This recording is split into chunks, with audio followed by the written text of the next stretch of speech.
What is going on, guys? It's your boy PCumFunFan97 and we are going to continue the Photoshop CS6 for beginners tutorial. And we've gone over these tools on the left panel. We've gone over all of these right here, and I believe we left off on this second part of the panel, which is the spot healing brush. Now, if I haven't gone over that, I will teach you right now. So to begin with, you're going to have the spot healing brush tool. You're going to have about 5 options. The first one is spot healing brush tool. This basically removes anything that's in the way. So say this image, you wanted to remove it.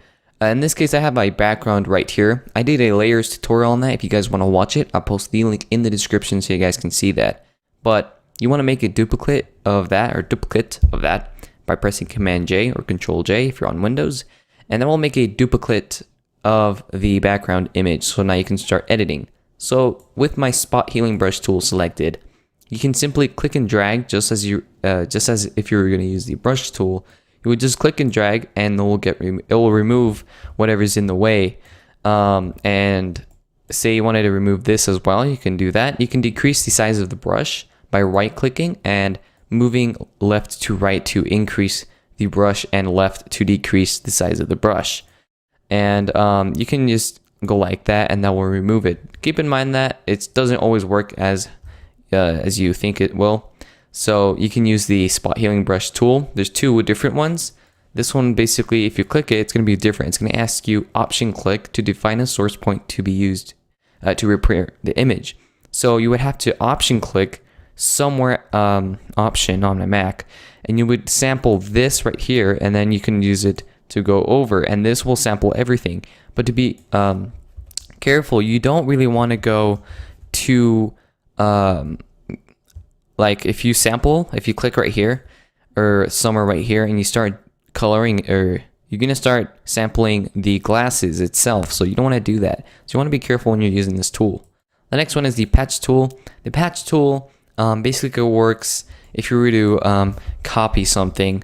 So say like, let's see, like, I don't know, you could say this piece right here of this hair, you can circle it if you want to remove it, and you would click and drag away from that, and then you let go, and then press Command D, and then we'll get rid of it. So that's kind of one of my favorite tools, is the patch tool instead of the spot healing brush tool. The next one is the content aware move tool. Not all people use this.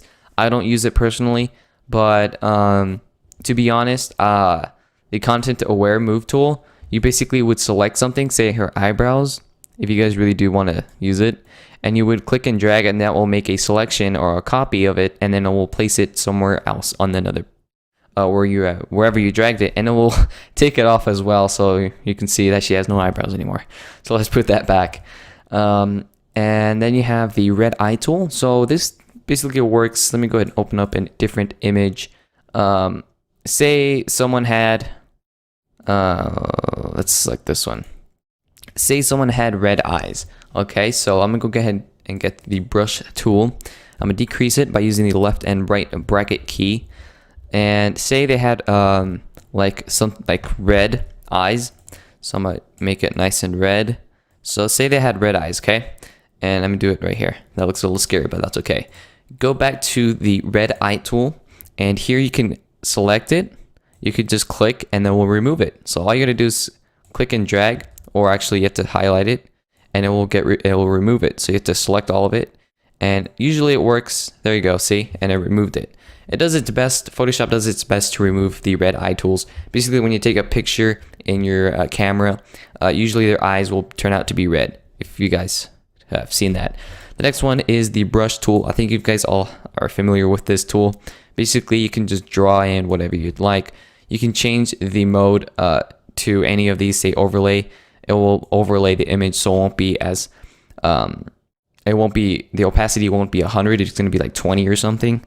So let's go ahead and move that back to normal. You can change the size by clicking the down arrow right here and upgrading, or actually making the size bigger or smaller by moving it left to right. You can increase the hardness. Hardness is basically how hard or how sharp you want it to be. And then you can select any of these brushes. If you have custom ones installed into Photoshop, you can use those as well. So you can select any of these. If you can see as a sample, kind of looks like a cool effect to it. So I select the normal one. And you can also right click and that will bring up the same menu.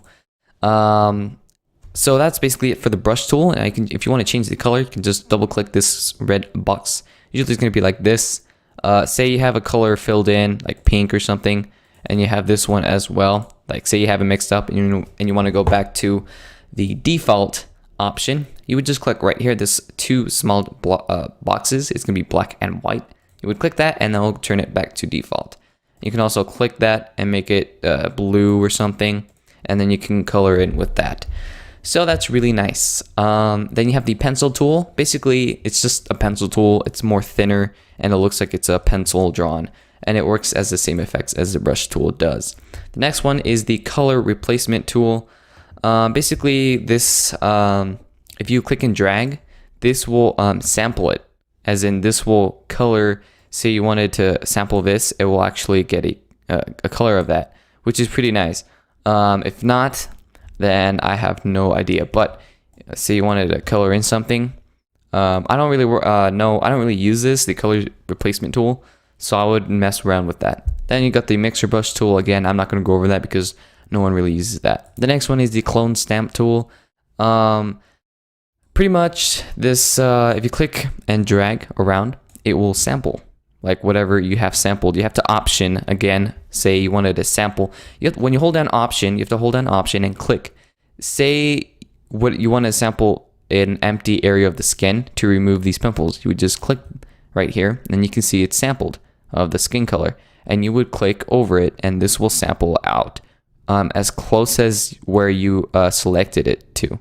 So again, it doesn't always work the best. And then you've got pattern stamp tool. The pattern stamp tool is a little bit different. It just creates a pattern when you've selected it. So press Command J, you would double click and you would go into pattern overlay. And you would have to do something with that. I'm not gonna go over that right now because it takes some skill, like advanced users. And then you got the history brush tool. Pretty much you can just click and drag. It's like the eraser, and it erases. If you click this three boxes with the arrow, it's the history panel, and you click in with the two arrows, you can make it bigger to see your whole options. And this brings up a list of what you've done in Photoshop, and it starts up from the beginning of what you've done. You first opened it, then we use the brush tool, the red eye removal tool, then we use the color replacement tool, then etc. And it will bring it up, and then you can go back in time and click one of those to where you left off if you messed up, or go back in future time. And you can also delete them. It says delete state history brush, and that's what I've selected. So if you click yes, it's going to delete it. You can also check. You can't like select multiple, so you can't delete all of them. You would actually just have to go to the first one, which is the original image. So that is how it works. And it basically, you just erase it and goes back in time. This is the eraser tool. If you click and erase, this will erase whatever you've done in Photoshop. Pretty straightforward. You got the background eraser tool. If you go close to, say, the background, say his hair, this will remove the background. If I can do it. Okay, there we go. Make sure that there is no copy, or else it's just gonna overlap the background layer. So just make sure that there's only one layer that is background, and then you can click and drag on the outside, and Photoshop will do its best to go over. So you don't want to go this close because then it's going to remove his hair on his head. So you want to go, you can also decrease the softness again by right clicking. You can see my hardness is at 100%. I would go to 20 or 10%. And you can just go like this and it will go over. You can slightly go over the hair because the softness is at 9%. So I won't remove so much hair or whatever you're going to be removing in the background. See, you can just go like this, increase the brush size, and you can do that as well. So that's how it works. Now, the magic eraser tool, this will erase the background. It won't do its best. It uses high contrast colors. So white, it would select all of the white and it will get removed. So let's say blue, that's all going to get removed. and you can go like this, but this would take too long. So this works way better if your background is a solid color, like black or blue or red or yellow or green, and that works so much better with that. Then we've got the gradient tool. Basically, the gradient tool is going to be a little bit more advanced, so I'll do a tutorial on that one. But if you guys really want to see it, comment below and I will do a tutorial on that. I believe I did a tutorial on that in my previous episodes.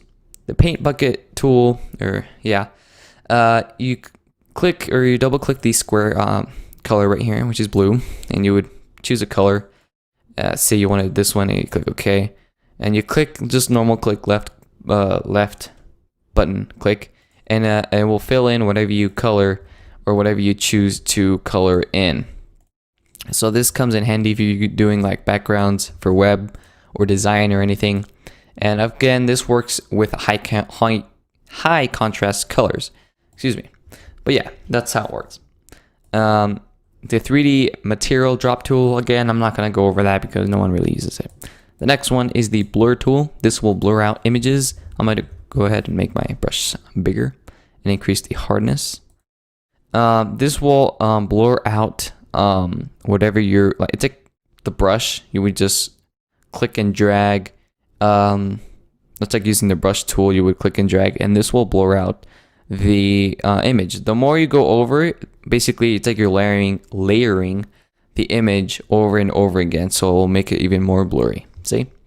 The sharpen tool, this will sharpen up the image, so this will even make it better high quality. But if you go way over, you can see that it's starting to look really horrible. The hue is starting to come up. The smudge tool, this basically will make a smudge in the image just like that. So let's go ahead and back to our normal image. We've got the dodge tool. I did a tutorial on that on my previous tutorial, if you guys haven't seen it. If you're new to my channel, I would really suggest you guys subscribe because I do tutorials like this. The dodge tool, basically the dodge tool makes images brighter, and it makes it more, it adds more contrast basically. You got the burn tool. This basically makes it darker. If you're gonna go for a tan, you could use this if you want to.